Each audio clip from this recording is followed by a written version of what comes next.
اسی طرح میں احرام باندھنے کا طریقہ آپ کو ابھی بتاؤں گا، یا پہلے بتا دیتا ہوں کہ نیچے ایک چادر باندھنا ہے، اوپر ایک چادر اوڑھنا ہے، لیکن کیسے باندھنا ہے نیچے کی چادر، اس کا کوئی طریقہ حدیث پاک میں تعلیم نہیں فرمایا گیا، ہم پہ چھوڑ دیا گیا۔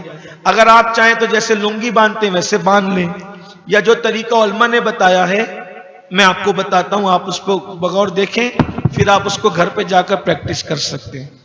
ایک بار درود شریف پڑھ لیں۔ احرام کا جو کپڑا ہے، جو احرام کا کپڑا ہے، کوشش کریں کہ وہ آپ کی صحت کے مطابق ہو۔ اگر آپ دبلے پتلے ہیں تو 2 میٹر میں بھی کام ہو جائے گا، اگر آپ موٹے تازے ہیں، آپ کا وزن زیادہ ہے تو 2.5 میٹر 2.25 میٹر آپ اپنی صحت کے حساب سے لیں، ٹھیک ہے؟ اس کا بھی کوئی رقبہ مقدار مقرر نہیں ہے، آپ اپنی صحت اور سہولت کے حساب سے لے سکتے ہیں۔ میرا مشورہ آپ کو یہ ہے کہ اگر آپ احرام لیں تو تولیے والا لیں، یہ کپڑے والا نہ لیں۔ تولیے والا لینے سے فائدہ کیا ہوتا ہے؟ اس میں تھوڑی سی گرمی تو ہوتی ہے، لیکن تولیے والا احرام ٹک کر رہتا ہے، وہ بار بار اڑتا نہیں۔ یہ اوڑو نا تو یہ بار بار جو ہے وہ کھسکتا ہے، وہ بار بار اس کو جو ہے وہ ڈالنا پڑتا ہے طواف کی حالت میں اس میں، اور حج میں تو تقریباً کم و بیش 3 دن تک کے احرام میں رہنا ہی پڑتا ہے ایک ساتھ، اور قران کرے تو پھر جب تک حج نہ ہو تب تک رہتا ہے۔ تو اس لیے تولیے والا، کیا بولتے اس کو اپنے یہاں، ٹوال والا، کیا جو بھی بولتے ہیں، بہرحال میں اگر کچھ پوچھوں تو آپ مجھے بتائیں اپنے کیا کہتے ہیں۔ تو تولیے والا احرام جو موٹے کپڑے کا ہوتا ہے، ٹاویل جیسے ہوتا ہے، تو یہ اب اس کو نیچے باندھنا ہے۔ اس کو میری معلومات میں ہمارے بزرگوں نے 3 طریقے بتائے ہیں، وہ اس طرح سے۔ نمبر 1، ایک طریقہ یہ ہے کہ یہ دونوں سرے، احرام کی چادر کے دونوں سرے برابر کر لیں، اور برابر کر کے یہاں ہاتھ رکھ کر کے اس کو یوں کر کے یوں باندھے، ٹھیک ہے؟ یہ طریقہ ہوا یہ۔ اور اس کے بعد کمر کسنے کی نیت سے پٹا لگانا یا ڈورا باندھنا یہ مکروہ ہے، نہیں کر سکتے۔ البتہ پیسے یا تسبیح یا ضرورت کی چیزیں رکھنے کی نیت سے بیلٹ لگانا، اس طریقے کا بیلٹ ہوتا ہے، یہ جائز ہے۔ جس میں جیب وغیرہ بنی ہوتی ہے وہ جائز ہے۔ خالص جس میں جیب وغیرہ نہ ہو، کمر کسنے کے لیے نہیں باندھ سکتے۔ یہ ایک طریقہ ہو گیا۔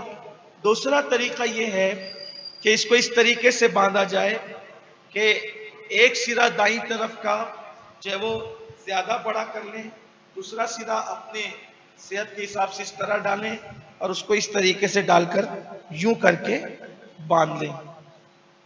تیسرا طریقہ یہ ہے جو بہت سترپوش ہے، مجھے بہت پسند ہے۔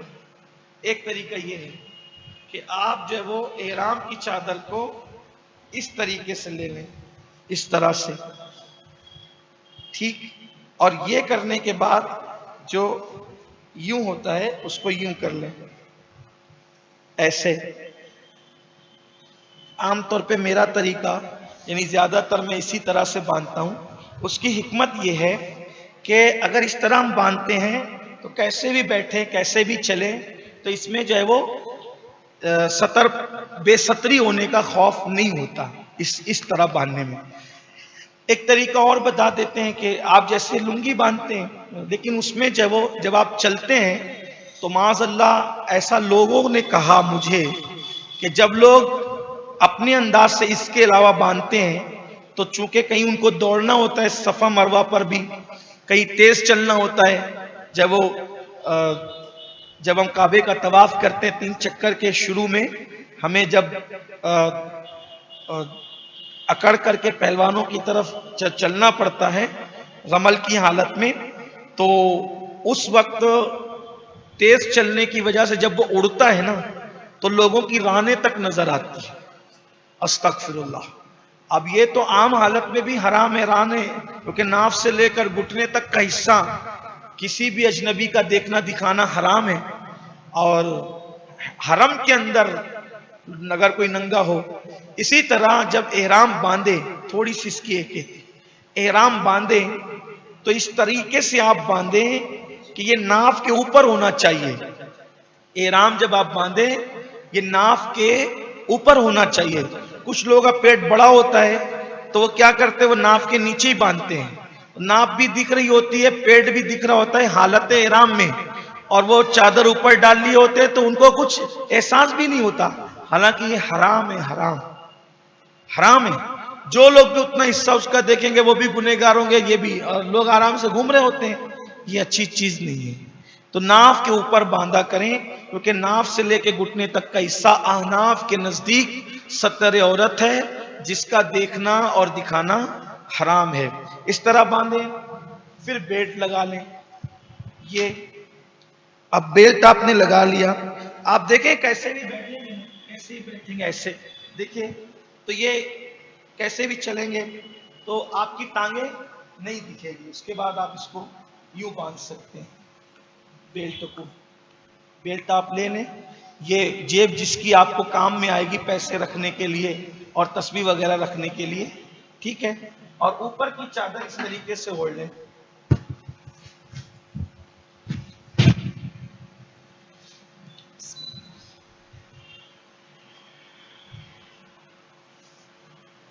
اس طریقے سے.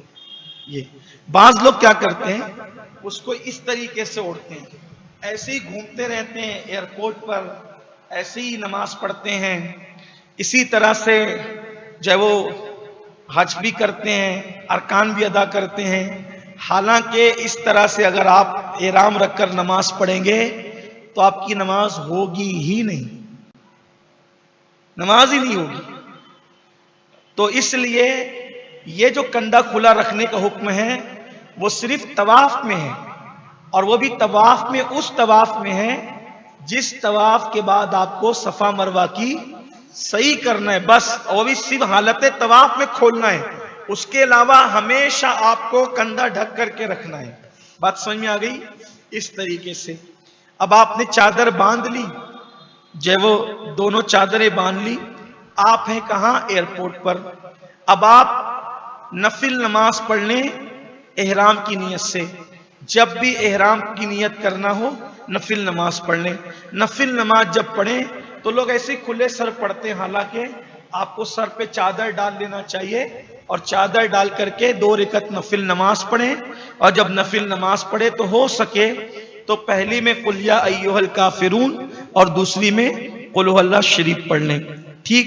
لیکن اب میں آپ کو مشورہ یہاں دینا چاہتا ہوں کہ آپ نماز تو پڑھ لیں گے, نفل نماز, اگر مکروہ وقت نہیں ہے تو آپ نماز پڑھ لیں گے, لیکن نماز پڑھنے کے بعد آپ ابھی احرام کی نیت نہیں کریں گے. اب یہاں آگے بڑھنے سے پہلے میری ماؤں اور بہنوں پر بھی تھوڑی سی گفتگو کر لیں. مردوں کا احرام تو یہ 2 چادریں ہوتی ہے, اپنے سلے ہوئے کپڑے اس کو اتار دینا ہوتا ہے. لیکن عورتوں کا جو احرام ہوتا ہے تو ان کا کوئی مخصوص احرام, ہاتھ درد کریں, میں لے لیں, ٹھیک, جزاک اللہ خیر. عورتوں کا جو احرام ہے وہ ان کے سلے ہوئے کپڑے ہی ہیں. اچھا, سلے ہوئے کپڑوں میں بھی اگر وہ رنگین کپڑے بھی پہنتے ہیں تو بھی ان کا احرام ہو جائے گا. ان کے لیے کوئی مخصوص احرام نہیں ہے عورتوں کے لیے بھی, ٹھیک. اور عام طور پہ مارکیٹ میں جو احرام کے نام سے جو اسکارف ملتا ہے وہ یہاں سے لے کر کے بالکل نیچے تک ہوتا ہے. حالانکہ ایسا کوئی پہننے کا حکم عورتوں کو نہیں ہے, ان کا اپنا دوپٹہ وغیرہ ہی اور ان کے معمول کے کپڑے ہی ان کا, اس میں وہ احرام کی نیت کر سکتی ہے. لیکن چونکہ اس میں پردہ زیادہ ہے تو مجھے وہ بھی اچھا لگتا ہے کہ عورتیں اسکارف کو باندھ لیں تو اس میں کان وغیرہ سب جو ہے وہ چھپ جاتے ہیں, اور اس میں ستر پوشی زیادہ ہے تو اچھا ہے, بہتر ہے, عورتیں اس کا استعمال کر سکتی ہے. لیکن اگر کوئی نہیں کرتی ہے, صرف جیسے وہ دوپٹہ باندھتی ہیں عام دنوں کے اندر کانوں کو چھپا کر حالت نماز میں اس طریقے سے, تو اگر ایسے بھی باندھ لے گی تو اس کا احرام ہوگا جیسے وہ باندھتی ہے ہمارے یہاں. لیکن اگر وہ پہن لے تو وہ زیادہ اچھا ہے. مرد حالت احرام میں ٹوپی نہیں پہن سکتا, حالانکہ میں نے امامہ باندھ رکھا ہے, لیکن جو ہے وہ آپ کو نہیں باندھنا ہے امامہ, ٹوپی نہیں پہننا ہے, کیونکہ احرام کی حالت میں آپ سر نہیں ڈھک سکتے. اسی طریقے سے منہ بھی نہیں چھپا سکتے, بلکہ چھینک کو کہیں تو رومال وغیرہ منہ پہ نہیں رکھیں, ٹیشو کا استعمال کریں. اسی طریقے سے جو ہے وہ ناک پوچھنا ہو تو رومال کا استعمال نہیں کریں، ٹیشو کا استعمال کریں، منہ نہیں چھپائیں، آپ سلے ہوئے کپڑے نہیں پہن سکتے، اسی طریقے سے اندر جو چھوٹے کپڑے پہنتے وہ بھی نہیں پہن سکتے، عورتیں سارے کپڑے پہن سکتی ہیں۔